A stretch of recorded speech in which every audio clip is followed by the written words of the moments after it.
মালদায় নির্বাচনকে কেন্দ্র করে রাজনৈতিক উত্তাপ আরও বাড়ল। পুলিশ অবজারভার ও তার স্ত্রীর ছবি প্রকাশ্যে এনে নির্বাচন কমিশন ও বিজেপির বিরুদ্ধে সরব হলেন মালদা জেলা তৃণমূল কংগ্রেসের সভাপতি ও বিধায়ক আব্দুর রহিম বক্সি। তৃণমূলের অভিযোগ সংশ্লিষ্ট পুলিশ অবজারভার জয়ন্ত কান্তের স্ত্রী বিজেপির নেত্রী এবং তিনি বিহার বিধানসভা নির্বাচনে প্রার্থী ছিলেন। এই প্রসঙ্গে আব্দুর রহিম বক্সি বলেন, জয়ন্ত কান্ত বিহারের বাসিন্দা, তার স্ত্রী সক্রিয়ভাবে বিজেপির সঙ্গে যুক্ত। সেই কারণেই তাকে মালদা 4টি বিধানসভা কেন্দ্রে পুলিশ অবজারভার হিসেবে পাঠানো হয়েছে বলে দাবি করেন তিনি। এখানে থেমে না থেকে তৃণমূল জেলা সভাপতি অভিযোগ দিলেন, কেন্দ্রীয় স্বরাষ্ট্রমন্ত্রী অমিত শাহের প্রভাবেই বিজেপি ঘনিষ্ঠ আইএএস ও আইপিএস অফিসারদের বাংলায় এনে ভোট প্রক্রিয়াকে প্রভাবিত করার চেষ্টা চলছে। তার দাবি, যেসব জেলা শাসক, ডিএম ও পুলিশ আধিকারিকরা ভালো কাজ করছিলেন তাদের সরিয়ে দেওয়া হয়েছে, নতুন এবং অনভিজ্ঞ অফিসারদের আনা হচ্ছে পরিকল্পিতভাবে।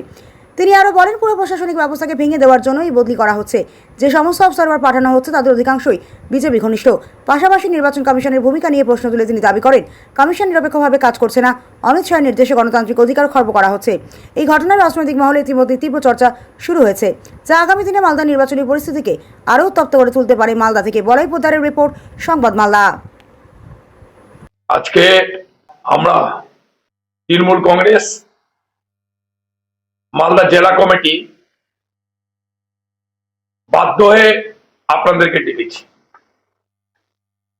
সম্মানীয় সাংবাদিক বন্ধুদের আজকে আমরা ডেকে কিছু কথা আমরা আপনাদেরকে শোনাতে বাধ্য হচ্ছি। আমরা আতঙ্কিত যে নির্বাচন কমিশন সম্মানীয় জ্ঞানেশ কুমার মহাশয়, এই নির্বাচন কমিশন একটা নিরপেক্ষ সংস্থা,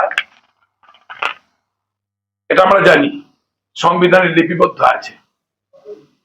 সংবিধানের মধ্যে দিয়ে কিছু সংস্থা আছে, সরকার যাদেরই হোক না কেন কেন্দ্রে, সেই সংস্থাগুলো ভারতবর্ষের সাধারণ মানুষের জন্য তাদের অধিকার সুরক্ষিত রাখার জন্য তারা নিরপেক্ষ থাকবে।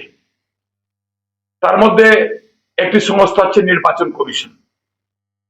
কিন্তু যে কার্যকলাপ, যে কার্য বিবরণী, যে চারিত্রিক বৈশিষ্ট্য নিয়ে আত্মপ্রকাশ করেছেন এবারকার নির্বাচনে কেন্দ্রীয় নির্বাচন কমিশন জ্ঞানেশ কুমার মহাশয়, তা পরিষ্কারভাবে পরিচ্ছন্নভাবে এখানে উঠে আসছে। তিনি আর নিরপেক্ষ সংস্থা নন, তিনি স্বরাষ্ট্রমন্ত্রী অমিত শাহ দ্বারা পরিচালিত অমিত শাহর একটা কোম্পানি, এরকম আমাদের মনে হয়েছে। এবং সে কোম্পানির ম্যানেজার বলুন, ডাইরেক্টর বলুন, সিও বলুন, অমিত শাহ কোম্পানির এই পদ তিনি অলঙ্কৃত করছেন এবং ভারতবর্ষের সংবিধানকে তিনি কলঙ্কিত করছেন বলে আমার মনে হয়েছে। আমরা দেখেছি আজকে বাধ্য হয়ে ভারতবর্ষের যে আমাদের লোকসভা, রাজ্যসভা, সেখানকার এমপিরা বাধ্য হয়ে ওরা ভারতবর্ষ জুড়ে যেভাবে বিহারে করলেন, যেভাবে বেঙ্গলে করছেন, যেভাবে কেরলে করছেন, সেখানে বাধ্য হয়ে প্রায় ইমপিচমেন্ট এনেছেন। আজকে একটা লজ্জার বিষয়, যে নির্বাচন কমিশনের বিরুদ্ধে সাংসদরা তার বিরুদ্ধে ইমপিচমেন্ট নিয়ে আসছেন, 193 জন সই করে দিয়েছেন। এটা ভারতবর্ষের নির্বাচন যিনি জ্ঞানেশ কুমার আছেন তার কাছে একটা বড় লজ্জার বিষয় বলে আমরা মনে করছি। আমরা আশ্চর্যজনক ভাবে লক্ষ্য করছি আজকের এই সাংবাদিক সভা আমাদের কাছে অত্যন্ত গুরুত্বপূর্ণ এই কারণে যে আমরা লক্ষ্য করে দেখছি মুহুর্মুহু ভোট ঘোষণার সাথে সাথে পশ্চিমবঙ্গের বিভিন্ন স্তরে পুলিশ অফিসাররা, বরিষ্ঠ পুলিশ অফিসারদেরকে বদলি করে দিয়েছে বেপরোয়া ভাবে। রাজ্য সরকারের সাথে কোনো আলোচনা ছাড়াই বদলি করা হচ্ছে। আর সেই জায়গায় যাকে দেওয়া আমাদের আপত্তি নেই, কিন্তু রাজ্য সরকার ছাড়াই হঠাৎ করে পরিকাঠামো পশ্চিমবঙ্গের ভেঙে চুরমার করে দেওয়া হচ্ছে। একজন মানুষ তিনি জায়গাটাকে দেখছিলেন, একজন ডিএম, একজন পুলিশ কমিশনার, তারা জায়গাটাকে দেখছিলেন, একজন পুলিশ সুপার, তারা জায়গাটাকে দেখছিলেন। হঠাৎ করে মুহূর্তের মধ্যে তাদেরকে বদলি করে দিয়ে আর সেখানে নতুন একজনকে দিয়ে দেওয়া হচ্ছে, যাতে সে তার বুঝতেই সময়টা পার হয়ে যাবে, নির্বাচনে কোন রকমের ভূমিকা তার থাকবে না এবং নির্বাচনটা ডামাডাল হয়ে গিয়ে নির্বাচনটা ধ্বংস হয়ে যাবে, বিজেপি সেখানে ক্ষমতায় চলে আসবে। এই চক্রান্ত নির্বাচন কমিশন করছেন। আমাদের এখান থেকে প্রায় 11 জন ডিএম কে মুহূর্তের মধ্যে বদলি করে দিয়েছেন। বিভিন্ন ধরনের আজকে যদি আপনি হিসাব করে দেখেন এই কাল পরশু দুদিনের মধ্যে রিটার্নিং অফিসার যারা আছেন আরো যে 73 জন রিটার্নিং অফিসারকে বদলি করা হলো মুহূর্তের মধ্যে। তারা প্রস্তুতি গ্রহণ করেছিলেন, কদিন পরে নমিনেশন ছিল, তার জায়গাগুলোকে দেখে চিহ্নিতকরণ করে ঠিকঠাক করছিলেন, তার থেকে বদলি করে দেওয়া হলো। 11 জন ডিএম কে চোখের পলকে বদলি করে দেওয়া হলো। আর সেখানে তারা বাইরে থেকে 84 জন পুলিশ অবজারভারকে নিয়ে এসছেন। এটা আমাদের কাছে আজকে বড় প্রশ্ন, তিনি আনতেই পারেন। কাদেরকে নিয়ে এসছেন? একজন এমন লোকের নাম আছে জয়ন্ত কান্ত, যার স্ত্রী গত বিধানসভা বিহারের যে ইলেকশন হলো 2025-এ, না এই যে ইলেকশনটা গেল সেই ইলেকশনে তিনি ক্যান্ডিডেট ছিলেন, যারা আমাদের কাছে ফটোকপি আছে। আপনারা দেখেন এই ফটোকপি, সে এখানে বিজেপির ক্যান্ডিডেট হিসেবে আছেন। এই যে ইনি হচ্ছেন ওনার স্ত্রী, এই যে এখানে ওনার স্ত্রীকে দেখা যাচ্ছে, উনি হচ্ছেন তার স্ত্রী। কোথাকার বিহারটা কোথায় বর্ডার লাগোয়া, আমাদের পশ্চিমবঙ্গের বর্ডার লাগোয়া বিহার, যেখানে 3 দিন আগে ও বিজেপির ক্যান্ডিডেট হিসাবে যেই জয়ন্ত কান্তের স্ত্রী ছিলেন বিজেপির প্রার্থী, এবং জয়ন্ত কান্ত বিজেপি বলে আমি মনে করছি, তার স্ত্রী যখন আছেন তাকে আমাদের এখানে পুলিশ অবজারভার করা হয়েছে। কোথাকার?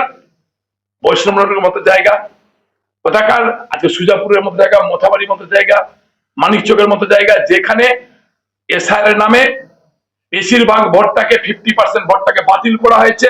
আর এসআইআর এর মাধ্যমে যে সাপ্লিমেন্টারি ভোটার লিস্ট বেরোচ্ছে, তো সুজাপুরে দেখা যাচ্ছে 500 লোকের নাম যদি তারা সাবজুডিস ছিল, 500 জনের মধ্যে 490 জনকে আবার নতুন করে সেখানে ডিলিটের খাতায় রেখে দেওয়া হয়েছে। এবং সুপরিকল্পিতভাবে এই ধরনের লোকগুলোকে 84 জন, একজনকে আমরা ধরে ফেলেছি, যে তার পরিবার আমরা ধরে বের করতে পেরেছি, সেটা আপনাদের সামনে আমরা তুলে ধরলাম। আর 83 জনও তার এরকমই কোনো না কোনো জায়গায় তারা বিজেপির সাথে প্রত্যক্ষ বা তারা জড়িত আছে। তাদেরকে খোঁজ করলে, তাদের তদন্ত করলে পাওয়া যাবে।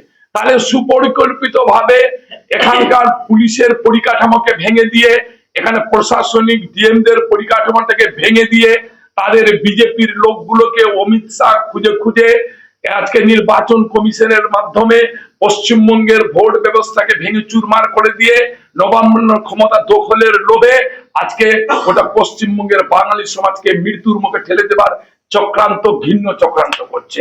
আমরা তীব্র নিন্দা করছি বিজেপির এবং জ্ঞানেশ কুমারের নির্বাচন কমিশনের তীব্র বিরোধিতা করছি।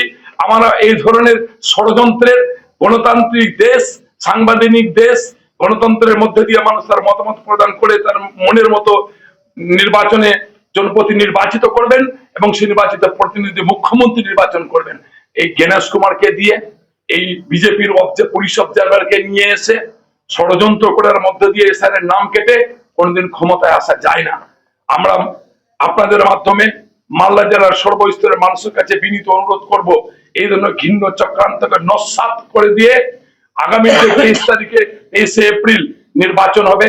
আমাদের বিনীতভাবে তৃণমূল কংগ্রেস মালদা জেলা কমিটির আবেদন, দেখুন এদের চেহারাটা, এদের চরিত্রটা, এরা কিভাবে মানুষকে খুন করার চেষ্টা করছে, যার মধ্যে ইতিমধ্যে 200 জন মানুষ এসআইআর এর আতঙ্কে মারা গেছেন।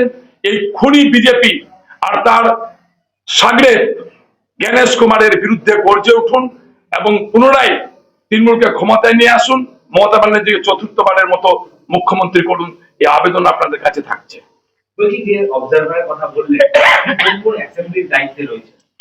তিনি জয়ন্ত কান্ত, যিনি বিজেপির প্রার্থীর হাজবেন্ড বিহারের, তিনি আছেন মোথাবাড়ি, বৈষ্ণবনগর, সুজাপুর এবং মানিকচক। অন্যান্য জায়গায় পুলিশ অফিসারের খোঁজ নিয়ে আমরা দেখার চেষ্টা করছি। এইরকম জয়ন্ত কান্ত আরো কিছু বেরিয়ে যাবে আমাদের মনে হচ্ছে, আমরা জানতে পারলে আপনাদেরকে জানাবো। আমরা সেই জন্য আতঙ্কিত, এরা আর কি কি ধরনের ষড়যন্ত্র তৈরি করছে, ভোট আস্তে আস্তে কোন জায়গায় পশ্চিমবঙ্গটাকে নিয়ে যাবে, আমরা আতঙ্কিত আছি। জয়ন্ত কান্তের বাড়ি কোথায় এবং বিহারের কোন অ্যাসেম্বলি থেকে দাঁড়িয়েছে?